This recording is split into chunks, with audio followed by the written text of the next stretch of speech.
I still remember that night. The night Ngozi's eyes turned red like fire. I swear on my mother's grave, what I saw that night still makes my skin crawl. It has been many years now, but that night in our compound still follows me in my dreams.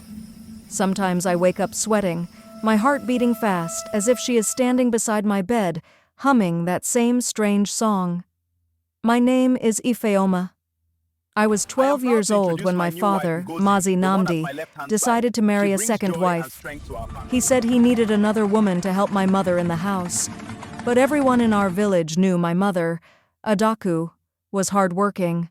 She cooked, farmed, and cared for all of us without complaint. When Ngozi came, things changed. She was tall, light-skinned, and beautiful in a proud kind of way. Her eyes were sharp, and her lips always curved like someone who was laughing inside, but not with happiness. She came from another village called Umuofia. People whispered that her mother was known for medicine work, but my father didn't believe in gossip. He said, "Beauty can bring peace to a man's home." He was wrong. At first, Ngozi pretended to be humble. She smiled a lot and called my mother Nem Ukwu, my big mother. She brought gifts like palm oil and cocoyam, but after a few weeks, her real face showed. She began to insult my mother openly. If my mother cooked, Ngozi would complain that the soup smelled bad. If my mother swept the compound, she would say she missed a spot. She started taking my mother's things, her clay pot, her broom, even her wrapper, and claiming they were hers. I hated her, but my mother said, "Don't hate, my daughter. Hate is heavy. Let God fight for us." A few months later, my mother gave birth to a baby boy. My father was happy because he had wanted a male child for long. He named him Obinna, Father's heart. From that day, Ngozi changed even more. She stopped pretending. She would stay in her hut, doing nothing, while my mother struggled with the baby, and whenever she saw my brother, she would stare at him too long, like she was counting his breaths. Sometimes she would smile, but not in a normal way. Her smile never reached her eyes.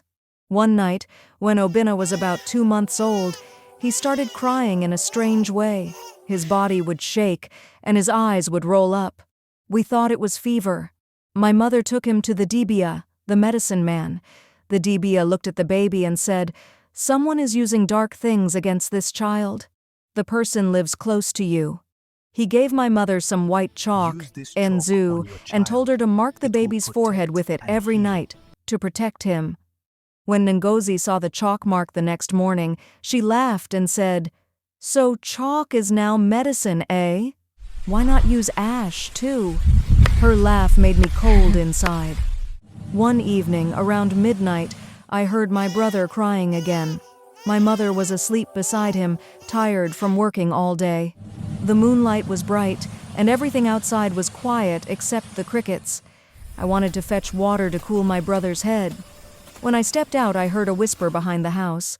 I thought maybe someone was stealing yam, so I tiptoed closer. That was when I saw her, Ngozi. She was kneeling near the small garden behind her hut. She had a small clay pot in front of her, and she was whispering words I couldn't understand. It didn't sound like prayer. It sounded like the way the dibia speaks when calling spirits. There was smoke coming out of the pot, white and thick. I looked closer and saw a small piece of cloth inside the pot. When she lifted it, I saw something that made my blood turn cold. It was my brother's wrapper, the same one my mother used to carry him on her back. Then Ngozi said, "Obinna, Obinna, sleep forever." Her voice didn't sound like her own. It was deep and rough. I gasped before I could stop myself. She turned around sharply. Her eyes, oh God, her eyes glowed red like firelight. Her skin looked dark and shiny like she had rubbed palm oil all over. Her lips were moving fast, but I didn't understand the words. I wanted to run, but my legs refused to move. I just stood there shaking. She tilted her head like a cat that caught a rat.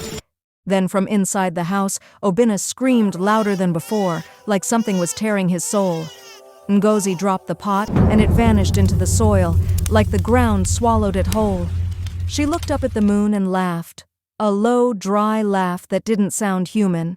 Then she stood up and walked back to the house slowly, still humming that strange tune. I ran back inside before she saw me. I hid under my mat, pretending to sleep. Moments later, I heard her enter the room. Her steps were soft, but my heart pounded so loud I thought she would hear it. She stopped near my brother's bed.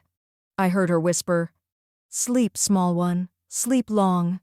Then she went to my father's bed and lay down. The next morning, my brother's body was burning hot. He was breathing fast and weak. My mother cried and begged my father to call the Dibia again, but Ngozi said, "Why waste money? Maybe the gods are angry." My father shouted at her, but she just smiled.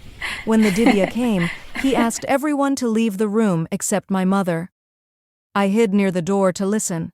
After some silence, he said quietly, "Your co-wife tied this child's spirit in a clay pot. If she doesn't release it, the boy will die." That evening, my father called a meeting with the elders. He confronted Ngozi, but she cried and said it was a lie. She said my mother was jealous because she was younger and prettier. My father didn't know what to do. That night, everyone went to sleep with anger in the air, but by midnight, a strange scream woke the whole compound. It came from Ngozi's hut. When my father rushed out with a lantern, her hut was on fire. The flames were high, red, and strong, but no other hut caught fire, only hers. Men tried to break the door, but it wouldn't open. It was as if something inside was holding it shut. We heard her screaming and shouting, "Let me go!" I didn't finish the work. Nobody could enter. When the fire finally died, the hut was just ashes. They found her body near the door, burned black. But her eyes? Both were gone. The Dibia came again and said, "The spirits she called have taken what belongs to them." From that day, peace returned to our home. My brother got well. My mother began to smile again. My father rebuilt the hut but turned it into a storehouse. No one ever slept there again. But sometimes on full moon nights when I walk near the garden behind the house, I still hear that song, soft and slow, like a whisper, and every time I run, because I know she is still looking for her clay pot.